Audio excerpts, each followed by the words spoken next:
मित्रों, जय सिया राम। आप सभी का संदीप शास्त्री के इस दिव्य चैनल पर हार्दिक स्वागत है। आज आप सभी को श्री हनुमान जी महाराज के दिव्य पराक्रम की दिव्य और अमर गाथा सुनाने जा रहा हूँ, जो लंका कांड में भी बताया गया है। जब रावण ने देखा कि हमारी पराजय निश्चित है, हम हार जाएंगे, तो रावण ने 1000 सेना वाले अमर सेना को बुलाकर युद्ध में जाने के लिए आदेश दिया। और उन सेनाओं की खास बात यह थी कि उनको काल भी नहीं मार सकता था।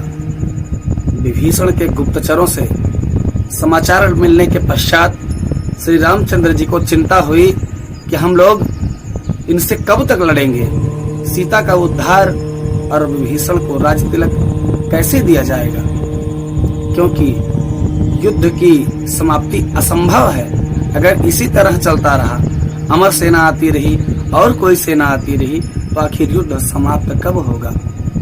श्री राम के इस स्थिति से वानर वाहिनी के साथ कपिराज सुग्रीव भी विचलित हो गए, अर्थात समस्त वानरजन, वानरी सेना विचलित हो गई कि अब हम करें तो क्या करें। अंत में यह निर्णय जब श्री हनुमान जी महाराज तक पहुंचा, तो अंजना नंदन हनुमान जी आकर वानरी सेना के साथ श्री रामचंद्र जी को चिंतित देखते हुए बोले, प्रभु क्या बात है भगवान। श्री रामचंद्र जी महाराज ने कहा कि हे हनुमान, कहा ही क्या जाए, अब विजय तो एकदम असंभव सी लग रही है। श्री अंजना नंदन हनुमान जी महाराज ने कहा, असंभव को संभव और संभव को असंभव जो कर दे, उसी का नाम हनुमान है। प्रभु आप आज्ञा तो देकर दिखाएं, आप सिर्फ और सिर्फ आज्ञा दें। ये दास आपके चरणों की सौगंध खा के कहता है कि मैं अवश्य विजय श्री आपके श्री चरणों पर लाकर टिका दूंगा। और उधर रावण क्या सोचता है, राक्षसों को बुलाकर उन्होंने कहा कि वहां हनुमान नाम का एक वानर है, उससे सावधान रहना। और तत्काल अपनी सेनाओं को रावण ने और इधर राम जी ने हनुमान जी को आदेश दिया। दोनों सेनाएं आमने सामने, और अमर सेना श्री हनुमान जी महाराज आमने सामने। और अमर सेना का एक जो मुख्य व्यक्ति था, मुख्य निशाचर था, वो श्री हनुमान जी से पूछता है, अरे बानर, तुम कौन हो, अपना परिचय दो। क्या हम लोगों को देखकर अभी तुमको भय नहीं लगता। श्री हनुमान जी ने कहा, क्यों राक्षसों, आते समय तुम्हारे महाराज रावण ने मेरे बारे में कुछ नहीं बताया। राक्षसों ने कहा, पहेलियां मत बुझाओ, सीधे सीधे उत्तर दो, तुम हो कौन, क्योंकि तुम हमारे यहाँ आए हो, तो इसलिए प्रथम कर्तव्य तुम्हारा है कि तुम अपना परिचय दो, हम नहीं। इस अहंकार युक्त शब्द से श्री हनुमान जी महाराज बोले कि मैं जो तुम्हारे सामने खड़ा हूं, मुझ में इतनी सामर्थ्य है और तुम में भी इतनी समझ और बूझ है, तुम स्वयं अनुमान लगा सकते हो कि एक निर्भय होकर राक्षसों के मध्य जो खड़ा हो जाए और श्री राम का जय घोष बराबर लगाता रहे, तो कौन सा वानर हो सकता है सिवाय हनुमान के। और निशाचरों को समझते हुए देर नहीं लगी कि मेरे जो सामने खड़ा है, ये वही वानर है जिसका नाम हनुमान है। फिर वो भी सोचे, फिर भी क्या, तुम हनुमान हो तो क्या तो हम तुमसे डर जाएंगे। हम भी अमर सेना हैं, किसी से कम नहीं हैं। और एक दूसरे को बात ही बात में लताड़ते हुए निशाचर हनुमान जी को, हनुमान जी निशाचर को बातों से परास्त करते हुए युद्ध करने लगे। बड़ा भयंकर युद्ध हुआ।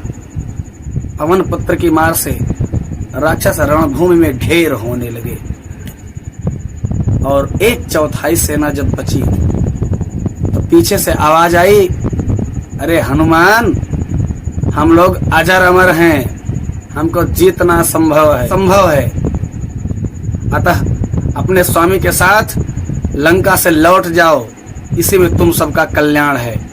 श्री हनुमान जी महाराज ने कहा, लौटूंगा तो अवश्य, लेकिन तुम सबको यम के द्वार पर भेजने के पश्चात ही।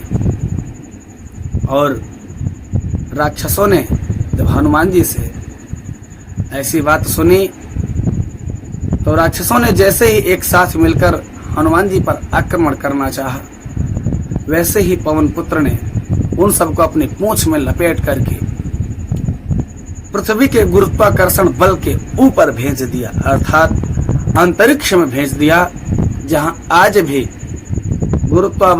गुरुत्वाकर्षण बल 0.0 है। जो वहां पहुंच जाता है, ना वो नीचे आएगा ना वहां से ऊपर जाएगा। वही कार्य श्री हनुमान जी महाराज ने किया। अब वहां पहुंचने के बाद सारी अमर सेना, उनका शरीर सूख गया। वो अमर होने के लिए पता नहीं कितने जन्म जन्मांतर कल्पांतर तक तपस्या करते रहे, और यही तपस्या और यही वरदान अमर होने का, उनके मृत्यु का कारण बन रहा है। अतः सभी निशाचर रावण को दोष देते हुए, गाली देते हुए और कष्ट के कारण अपनी अमरता को कोसते हुए अभी भी वहां पर पड़े हुए हैं। और इधर हनुमान जी ने आकर प्रभु के चरणों में शीश झुकाया, बोले, हे ठाकुर, आपका जिसके ऊपर कृपा रहे वो क्या नहीं कर सकता है। तो श्री रामचंद्र जी महाराज बोले, हनुमान, क्या हुआ? तुम अचानक आकर के ऐसी ऐसी बहकी बहकी बातें कर रहे हो जैसे कि हमने युद्ध ही जीत लिया हो। श्री हनुमान जी महाराज मुस्कुराए और बोले, भगवान, ऐसा ही जान लीजिए कि हमने युद्ध भी जीत लिया। श्री राम जी महाराज ने चौंकते हुए कहा, क्यों? ऐसी क्या घटना हो गई? श्री हनुमान जी महाराज बोले, भगवान, जिससे विजयश्री भाग रही थी, हम लोगों के पास नहीं आ रही थी, ऐसी अमर सेना को मैं ऊपर भेज कर आ रहा हूं। अब तो चिंता और हुई श्री रामचंद्र जी महाराज को। भगवान बोले, हनुमान, ये बहकी बहकी बातें मत करो, जो सच्चाई है उससे अवगत कराओ। आखिर वो जब अमर सेना है तो वो ऊपर जाएगी कैसे, अर्थात वो मरेगी कैसे? श्री हनुमान जी महाराज ने कहा, भगवान, मैंने कब कहा कि उनको मारा है? मैंने जीते जी ऊपर भेज दिया है। श्री रामचंद्र जी महाराज ने कहा, वो कैसे? और हनुमान जी महाराज ने बात काटते हुए कहा, भगवान,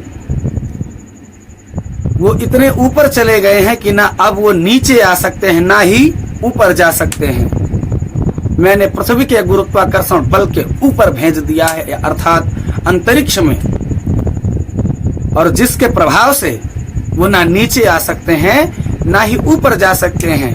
वहीं पड़े पड़े रावण का गुणगान करें और चाहे अपनी अमरता को कोसते हुए प्राण दान करें, वो उनकी इच्छा है। इसीलिए कहा जाता है, श्री हनुमान जी महाराज वीर ही नहीं महावीर हैं। और ऐसी बातें सुनते हुए श्री रामचंद्र जी महाराज गदगद हुए। श्री हनुमान जी महाराज ने कहा, हे भगवान, अब तो युद्ध हमने जीत ही लिया है, अब इसमें कोई रंच मात्र संशय नहीं।